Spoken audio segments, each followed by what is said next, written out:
और इन कामनाओं के कारण ही जीव भटकता रहता है। सच्ची बात यह है कि कामना जब हमारे हृदय में आती है तो सबसे पहले वो कामना क्या करती है?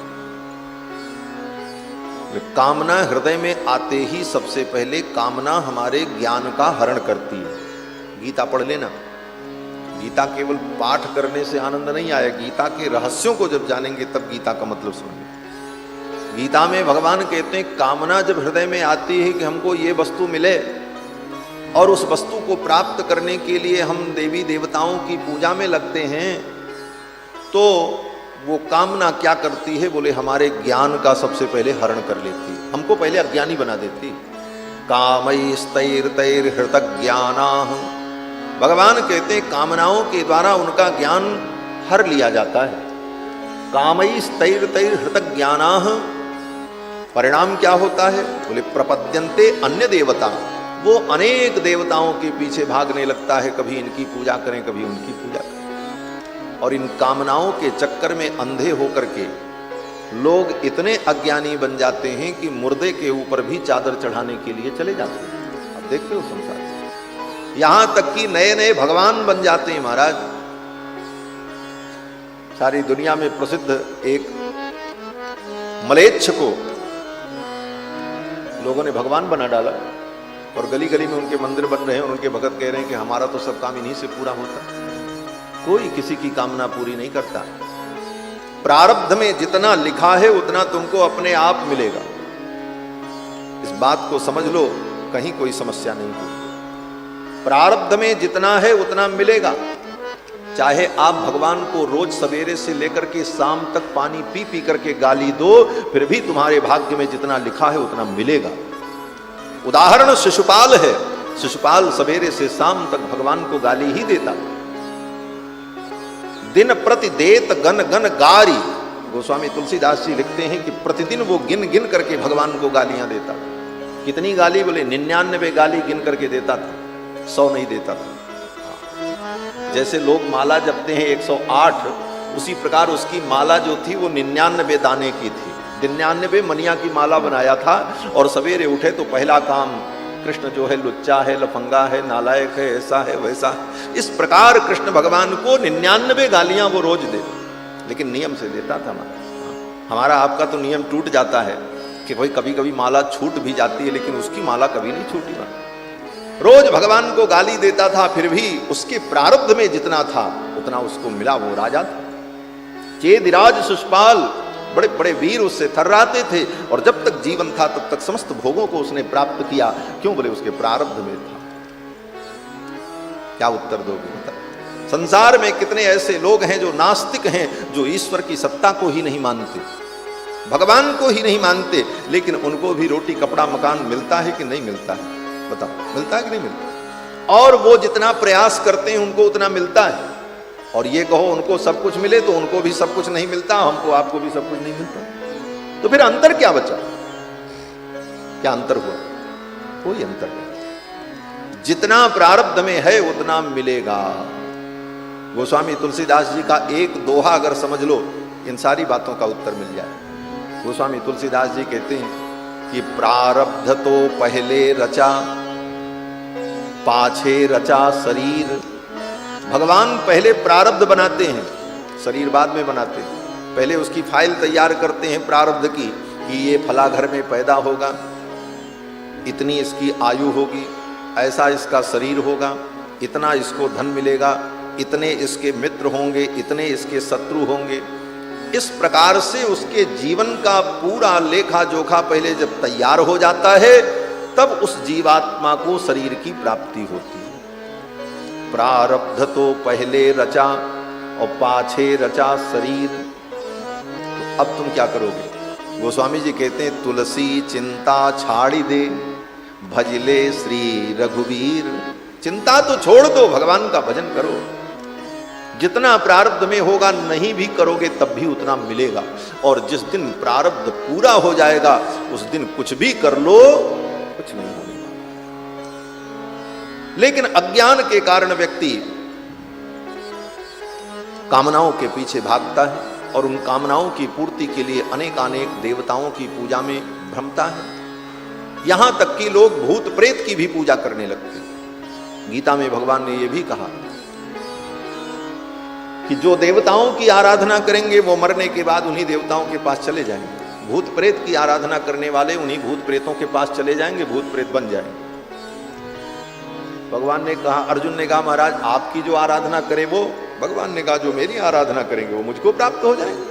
मद भक्ता यान्ति माम अपि, जो मेरे भक्त होंगे वो मुझको प्राप्त कर लेंगे, और जो भूत प्रेत और अनेकानेक तथाकथित देवी देवताओं के चक्कर में पड़ेंगे वो भटक करके उसी में चले जाएंगे। तो कामनाएं व्यक्ति को सबसे पहले अज्ञानी बनाती हैं, उसके ज्ञान का हरण कर लेती हैं। कामैस्तैर्तैर्हृत ज्ञाना प्रपद्यन्ते अन्य देवता, और कामनाओं के कारण जब अज्ञान हो जाता है तभी व्यक्ति इधर उधर भटकता है। आज आप लोग सुनते हो कभी पेपर में, कभी पत्रिका में, कभी समाचार में कि फला बाबा ने, फला तांत्रिक ने इस प्रकार से ठग लिया, इतना ले लिया, इतना लूट लिया, बच्चे की हत्या करके बलि चढ़ाई, ये किया वो किया। ये सब क्यों होता है? क्योंकि वे दुष्ट लोग जानते हैं कि सामने वाला व्यक्ति अपनी इच्छा की पूर्ति चाह रहा है और ये मूर्ख है, इसको मूर्ख बनाया जा सकता है। तभी ऐसे लोग व्यक्ति को मूर्ख बना करके उसका शोषण करते हैं और धर्म के नाम पर उसे ठगते हैं, और जो सच्चे साधु संत महात्मा ज्ञानी हैं वो बदनाम होते हैं, उनकी अपकीर्ति होती है। कारण कौन? कारण हमारा अज्ञान है। सुखदेव जी कहते हैं, हे राजन, अगर तुम्हारे जीवन में कामना भी है तो भगवान से ही कामना करो और किसी से कामना मत करो। क्यों? बोले भगवान अगर उचित समझेंगे तो तुम्हारी कामना को पूरी कर देंगे, अगर वो उचित नहीं समझेंगे तो तुम्हारी कामना को नहीं पूरी करेंगे। तो उसमें दुखी होने की भी जरूरत नहीं। भक्ति का यही स्वरूप है। एक उदाहरण, देवर्षि नारद को देखो। नारद जी भगवान के परम भक्त, उनके मन में भी कामना आई। ये कामना आती कहां से है?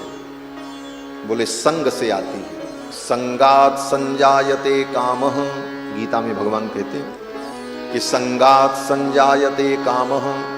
जब आप विषयों का संग करोगे और उन विषयों का संग करने वाले व्यक्तियों का संग करोगे तो संगात संजायते कामः, वो कामना तुम्हारे मन में भी पैदा हो जाए और उस कामना की पूर्ति के लिए आप प्रयास शुरू कर दोगे।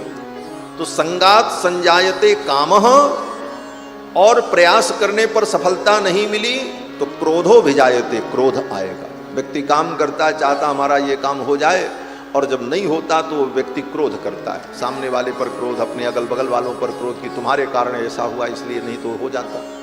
तो संगात संजायते कामः कामात् क्रोधो विजायते, क्रोधात् भवति सम्मोहः, और क्रोध होने पर व्यक्ति को मोह हो जाता है। सम्मोहात् स्मृति विभ्रमः, सम्मोह होने पर स्मृति का भ्रम हो जाता है, और स्मृति का भ्रम होने पर बुद्धि का नाश हो जाता है, और बुद्धि के नाश होने पर व्यक्ति का विनाश हो जाता है। ये क्रम है। संगात संजायते कामः कामात् क्रोधो विजायते, क्रोधात् भवति सम्मोहः सम्मोहात् स्मृति विभ्रमः, स्मृति भंशात् बुद्धिनाशो बुद्धिनाशात् प्रणश्यति। ये क्रम है विनाश का। तो कामना जीवन में उत्पन्न हो अगर, तो सबसे मत कहो, भगवान से कहो। भगवान अगर उचित समझेंगे तो वो देंगे, और अनुचित समझेंगे तो वो नहीं देंगे, तुम्हें बचा लेंगे। और इसका उदाहरण देवर्षि नारद। देवर्षि नारद राजा के यहां पहुंचे, शील निधि राजा के यहां। उसकी बेटी का हाथ देखा, जो ही बेटी के हाथ को छुआ माया व्याप्त हो गई, और नारद जी के मन में होने लगा कि इसी से मेरा ब्याह हो जाता तो कितना अच्छा होता। लेकिन नारद जी ने अपनी इस कामना को किसी ऐरे गहरे नत्थु खैरे से नहीं कहा, सीधे जाकर के भगवान से कहा, हे प्रभु आप मेरे हितैषी हो, हमारे मन में ये कामना हुई है, हम दूसरे से नहीं कह रहे हैं, आपसे कह रहे हैं। जेहि विधि नाथ होए हित मोरा, करहु सुबेग दास मैं तोरा। मैं आपका दास हूं, अगर मेरा हित हो तो आप कर देना, अगर मेरा हित इसमें न हो तो मत करना। नारद जी ने भगवान से कहा, तो भगवान ने भी उत्तर क्या दिया? भगवान ने यही उत्तर दिया कि जेहि विधि हुई हैं परम हित, नारद सुनो तुम्हार, सो हम करब न आन कछु, मृषान बचन हमार। भगवान ने कहा कि जेहि विधि हुई हैं परम हित। नारद जी ने क्या कहा था? नारद जी ने कहा था जेहि विधि नाथ होए हित मोरा, और भगवान कहते हैं जेहि विधि हुई हैं परम हित। इसका मतलब बोले जीव अपना हित चाहता है और भगवान उसका परम हित चाहते हैं। भगवान परम हित चाहते हैं और जीव तो हित चाहता है। हम समझते हैं ये वस्तु हमको मिल जाए तो मेरा हित होगा, और भगवान विचार करते हैं कि अगर ये वस्तु मिलेगी तो इसका हित होगा अथवा अहित होगा, न देने में इसका परम हित होगा। इन सब विषयों पर विचार करके तब भगवान निर्णय करते हैं। तो भगवान ने कहा कि जेहि विधि हुई हैं परम हित, नारद सुनहु तुम्हार, सो हम करब न आन कछु, मृषान बचन हमार। कुपथ मांग रुज व्याकुल रोगी, देह न वैद्य सुनो मुनि जोगी। भगवान ने कहा कि जैसे रोगी कुपथ्य मांगता है, व्यक्ति को बुखार लगा है, मुंह का स्वाद बिगड़ गया तो कहता है कोई खट्टी चटपटी चीज खाने को मिले, डॉक्टर कहता मत खाना नहीं तो मर जाओगे, डॉक्टर उसे वो चीज नहीं देता है। उसी प्रकार भगवान कहते हैं कुपथ मांग रुज व्याकुल रोगी, देहि न वैद्य सुनो मुनि जोगी। हे योगी, बुद्धिमान वैद्य उसको कुपथ्य नहीं देता।